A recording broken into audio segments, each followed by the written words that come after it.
का यार नमस्कार दोस्तों, मैं हूं राजा रविश कुमार। आपका फिर एक बार मेरे वीडियो में स्वागत करता हूं। जैसे कि दोस्तों आपने फ़ोटो देखा आपने तो समझ ही गए होंगे कि आज का जो मुद्दा है किस बारे में है। हमारे जो अखिलेश भैया हैं उत्तर प्रदेश के, उन्होंने क्या बोला, जो एसआईआर की प्रक्रिया चालू है, ठीक है, उसे संगठित अपराध घोषित करना चाहिए, यानी संगठित अपराध का मुकदमा चलना चाहिए या उसको संज्ञा देनी चाहिए। अब हम लोग ये समझेंगे कि ये भाई साहब ऐसा बोल क्यों रहे हैं, ठीक है, मतलब इनकी क्या मजबूरी आ गई कि ये एसआईआर की जो प्रक्रिया है इसे रोकने की कोशिश कर रहे हैं, ठीक है। तो जैसे कि एसआईआर होता क्या, पहले वो हम लोग समझ लेते हैं।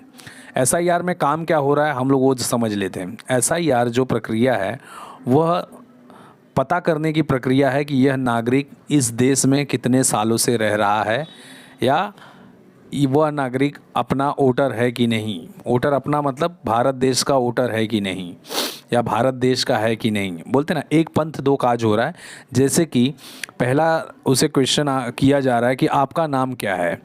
उसके बाद नाम पूछने के बाद में मान लीजिए कोई एक XYZ हम लोग स्टार्ट करते हैं। एक डेमो के लिए मैं बताना चाहता हूँ कि कोई भी बंदा अगर मान लो मेरे पास आया तो उसने मुझे पूछा आपका नाम क्या है, मैंने बोला राजा रविश कुमार नाम है, ठीक है।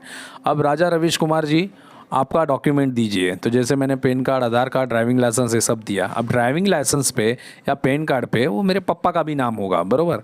अब जैसे कि मेरे पापा का नाम होगा तो अगर मैं एक समुदाय से हूँ, हाँ, जैसे कि मैं हिंदू हूँ, तो वो लोग मुझसे ज़्यादा क्वेश्चन नहीं करेंगे क्योंकि उनको पता है कि यहाँ पे बहुमत में हिंदू ही हैं ये देश में, तो उतना क्वेश्चन नहीं होगा, आपका वेरीफाइड कर दिया जाएगा। लेकिन कहीं अगर मैंने बांग्ला या कुछ अलग हिसाब से बातचीत की तो अधिकारियों को डाउट होगा। जैसे पूछा गया नाम क्या है, मोरा नाम सुशे, तो वो जो हिसाब से बोलेगा उसके बोलने पे, उसके समझने पे डॉक्यूमेंट मांगा जाएगा। डॉक्यूमेंट के बाद उसको पूछा जाएगा भाई तेरा राशन कार्ड पे नाम है कि नहीं। तो राशन कार्ड पे नाम है, वोटर आईडी है कि नहीं, वोटर आईडी पे अगर नाम है तो कितने सालों से है, इसके पहले क्यों नहीं है। उसके बाद मान लो कि वो यंग बंदा है 36 साल का, तो 18 साल पे उसका बना होगा वोटिंग कार्ड, या 21 साल पे उसके पप्पा की वोटिंग कार्ड मांगी जाएगी कि अब मान लो जैसे उसके पप्पा का नाम है सलाउद्दीन, तो सलाउद्दीन का वोटिंग कार्ड दीजिए, तो वो दे नहीं पाएगा। तो उसे अच्छे से पूछताछ की जाएगी कि भाई तू इधर का है कि नहीं। एसआईआर प्रक्रिया में जब आप अपना डॉक्यूमेंट देते हो और साबित करते हो कि आप इस देश के नागरिक हो और आपने वोट दिया है, आप वोट दे रहे हो, और मान लीजिए उसमें कोई गलत पाया जाता है तो उसके पेरेंट्स का, यानी कि उसके बाप का, उसके दादा का पेपर मांगा जाता है। अगर वो पेपर दिखा नहीं पाता है तो उसे प्यार से पूछा जाता है भाई तू किस देश से आया है। तो अगर वो बोला कि मैं पाकिस्तान से आया हूँ, अफ़गानिस्तान से आया हूँ, बांग्लादेश से आया हूँ, तो उसको प्यार से उठा के वहाँ पे भेज दिया जाता है।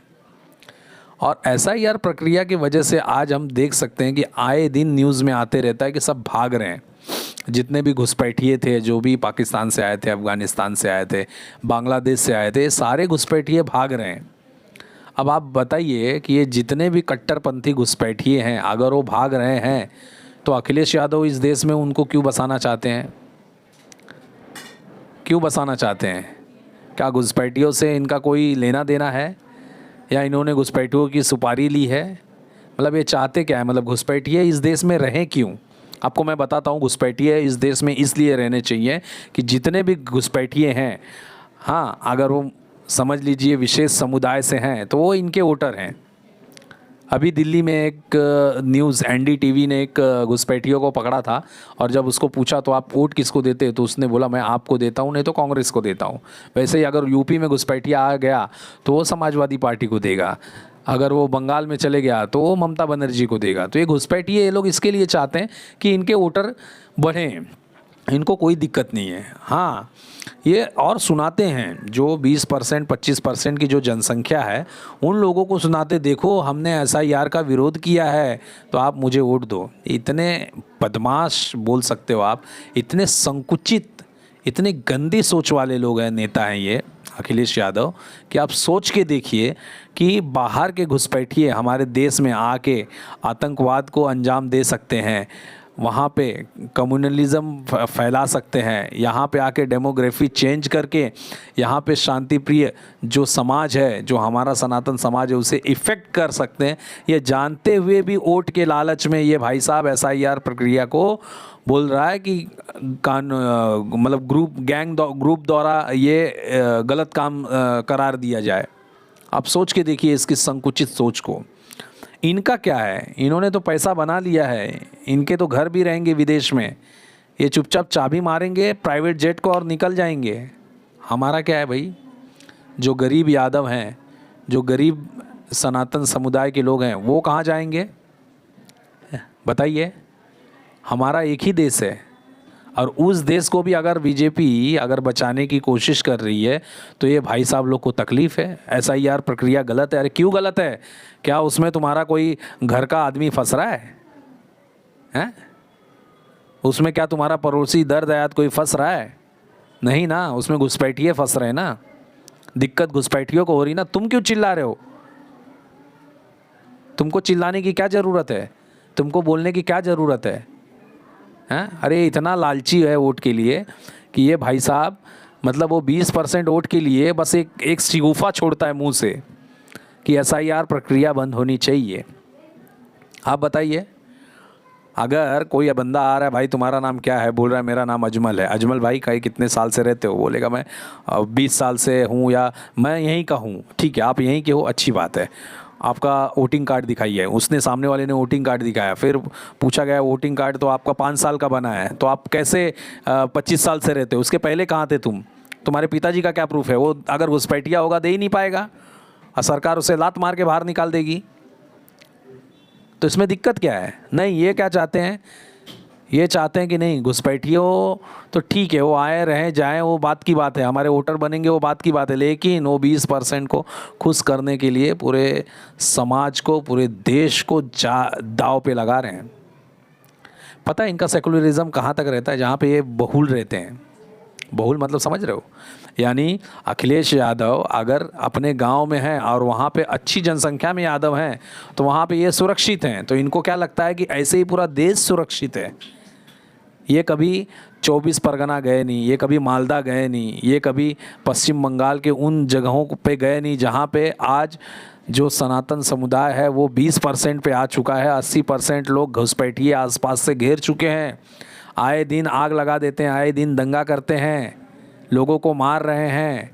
अब ये बोलेंगे ऐसा नहीं हो रहा है, तो 1990 में कश्मीर में देख लो। 1990 में क्या हुआ था? सेम सीन हुई थी। जब उनकी जनसंख्या बढ़ी, घुसपैठिए आए पाकिस्तान, और वहाँ के जो जिहादी प्रवृत्ति के लोग हैं वो सब मिल के कश्मीरी पंडितों को मार के भगाएं। आज ये गोरे गोरे चिट्टे चिट्टे जो लड़के कश्मीरी हैं जो आज वॉचमैन की नौकरी कर रहे हैं मुंबई में आके, ये वही कश्मीरी पंडित हैं जो वहाँ पे मार खा के कन्वर्ट होके वहाँ पे रह के आज 20 साल बाद वो टोपी पहन के घूम के आके यहाँ पे सिक्योरिटी गार्ड की नौकरी कर रहे हैं। समझ रहे हो? तो ये हमारी भी दशा वही बनाना चाह रहा है। और सारे नेता जो अपोज के हैं वो यही चाह रहे हैं, सारे नेता जो अपोज के हैं वो यही चाह रहे हैं कि कैसे इस देश का बंटाधार हो और मेरे पॉकेट में पैसे की मार हो। इनको चाहिए पैसा, ये कुछ भी कर देंगे भैया। इनका विज़न कुछ है ही नहीं। ये जो यादव करते हैं वो एक यादव को तो छोड़ो यार, किसी गरीब यादव को इन्होंने आज तक कुछ मदद नहीं की है। दूसरे की बात ही छोड़ो, जातिवाद की राजनीति करके मलाई खा के घर का सब हैं, सब अपना सब टाइट करके रखे हैं और भाड़ में गए दूसरे लोग और फालतू की राजनीति कर रहे हैं। तो ऐसे लोगों से दोस्तों सावधान रहना। आज के लिए इतना ही। दोस्तों का दोस्त, यारों का यार, नमस्कार दोस्तों, मैं हूँ राजा रविश कुमार। धन्यवाद।